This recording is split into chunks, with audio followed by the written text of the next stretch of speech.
Hi, my name is Victoria Rexroad, and I'll be not exactly, presenting, but I'll be talking about schizophrenia today. Schizophrenia is a psychological disorder that causes a split from reality.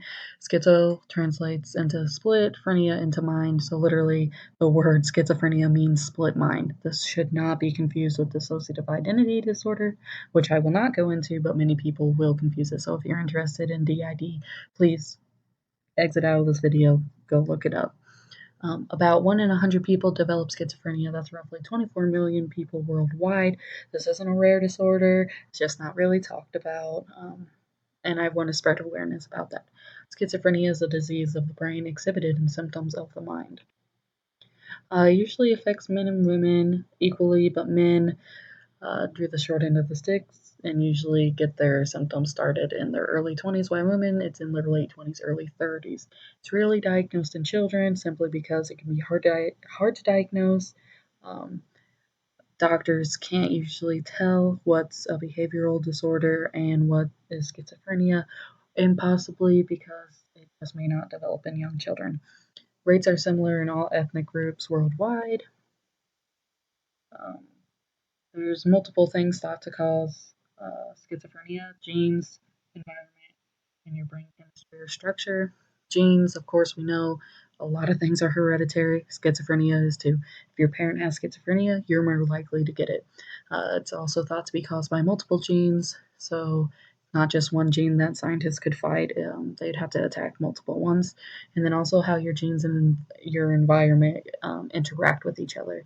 And your environment can include being exposed to viruses, if you've been malnourished before birth, if your mother had any problems during the pregnancy or your birth, um, if you were raised in a bad household, good household, all those special situations.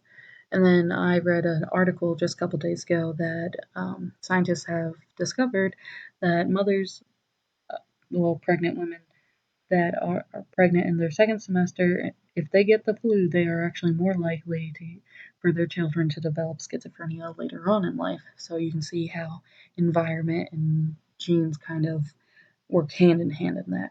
And then brain chemistry or structure, just like depression, chemical imbalance is a big part of it.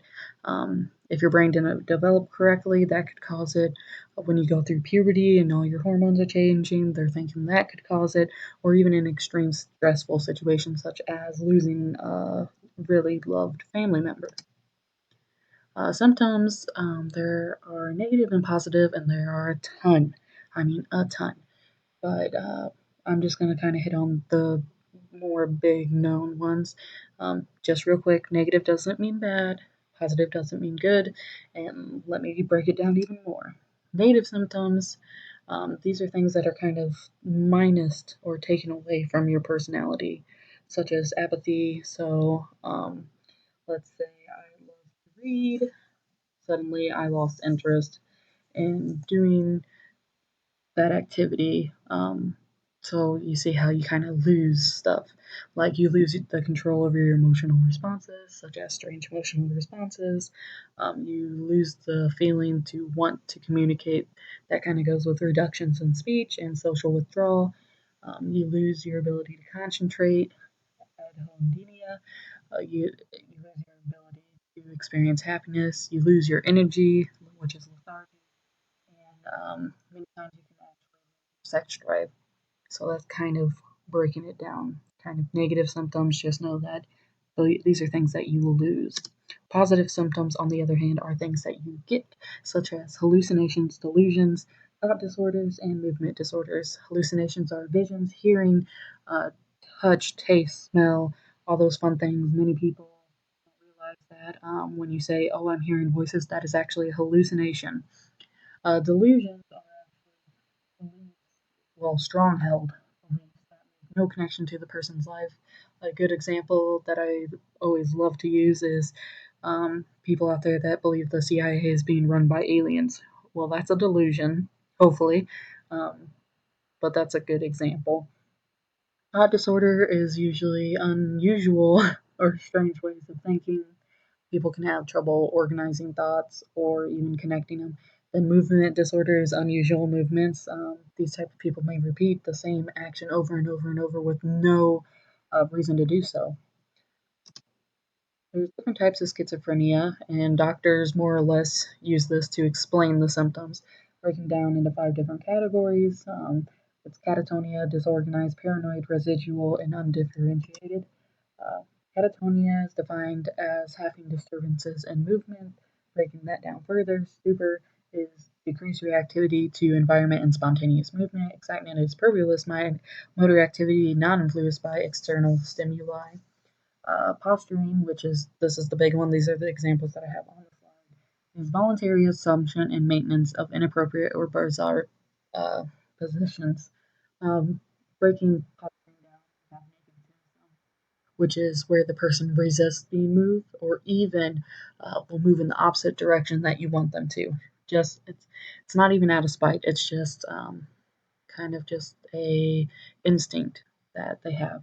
Rigidity is the maintenance of the rigid posture, even against efforts to be moved.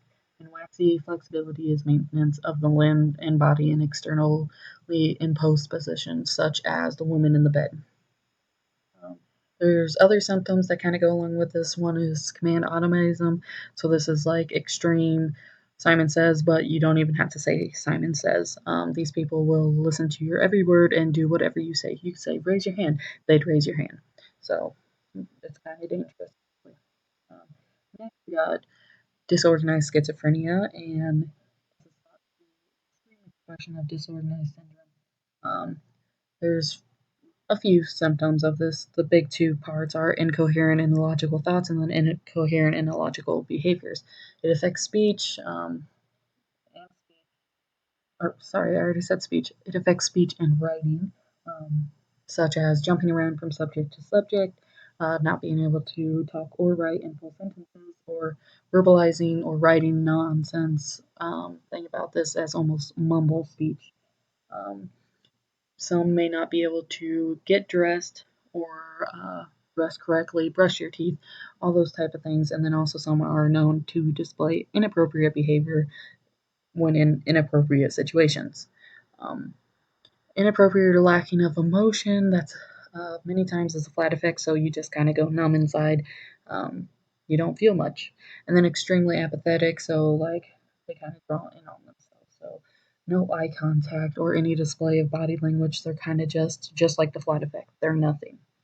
And then laughing and crying and other emotional response when it's not appropriate. I kind of touched on that. An example would be someone saying, "Oh, your mother just died," and then you start laughing. Well, we all know that's an unusual emotional response. Paranoid, this is the big one, most common, which is not so great, but I mean, I can't fight the media right now, so let me just talk about it. Um, these are the type of people that are unreasonably suspicious of other people. They usually have delusions of persecution, death, theft, certain negative things like that. Uh, Hallucinations, aggressive voices, warning voices, seeing things that aren't there, like maybe seeing a burglar outside their window that really isn't there. Um, these people aren't usually violent, but they can these symptoms can obviously make someone feel threatened and angry. Even if you don't have schizophrenia, there's only so much you can take of being paranoid. When there is violence, it's usually focused on family members and usually happens at home. So just spreading awareness can help people and reduce the possibility that the violence could happen. And then we have residual schizophrenia. This is diagnosed when the subject no longer shows prominent symptoms, more like they don't show positive symptoms, such as going at least a year with substantially reduced delusions or hallucinations. And then also, these are type of people that really have the really bad negative symptoms. Like these people are hit hard with it. And the thing to be categorized in this is those negative symptoms can't be caused by anything. So, like, if they can't be caused by being hospitalized, losing a family member, anything like that would cross you out of residual schizophrenia. So then we have undifferentiated. dissociated schizophrenia, I like to call this the I don't know. Um, these are people that don't fit other subtypes. They may not have a prominent negative or positive symptom. They may kind of just be right in the middle, and many times people can become undifferentiated schizophrenics because their symptoms will fluctuate over time. Like I said, there's no exact symptoms. Kind of odd. Then we got recovery and rehabilitation. So, real quick, let me hit on this right now. No cure exists. Let me say that again. There is no cure, but that does not mean recovery is not possible. Um, we do have antipsychotics that can uh, reduce some of the symptoms. And if you really want to start feeling better and you really want to recover, the best thing to do is have antipsychotics and support, and then also seek therapy and counseling. With those three, doctors have seen a skyrocket in recovery. So, I mean, really, those three are it's really basic. If you have those three, you'll probably start feeling better. And then I just thought I'd throw this in here because it's super interesting. This is a list of famous people that have been diagnosed with schizophrenia, or the ones with the last four have question marks. Those are people that were thought to have schizophrenia, such as Mary Todd Lincoln. Obviously, we know mental health, it wasn't a big thing until probably started really building up, maybe 90s, 2000s. So really, obviously, Mary Todd Lincoln probably didn't ever go see a psychiatrist or anything like that. Just like Michelangelo, Vincent Van Gogh, or even Vivian Leigh. Um, Obviously, you can read through the list yourself, and I don't want to butcher anyone's name, such as the ballet dancer. Um, what I know I can say is Edward Einstein, which was Albert Einstein's son. Sadly, he's obviously passed, but he was said to be musically talented, but then his schizophrenia really overcame him and he uh, turned away from music and kind of just grew into himself until he passed. Um, or Daryl Hammond. He was a comedian, well, is a comedian and actor. He is known for his presence on Saturday Night Live. And there's a few other ones, but like I said, I don't want to butcher names. Um, but really, it's this disorder is really interesting, and I hope you enjoyed this video. I do have two more slides, but they are just sources. So if you don't want to look at sources, you can exit now. Thank you for watching, and have a great day. Like I said, sources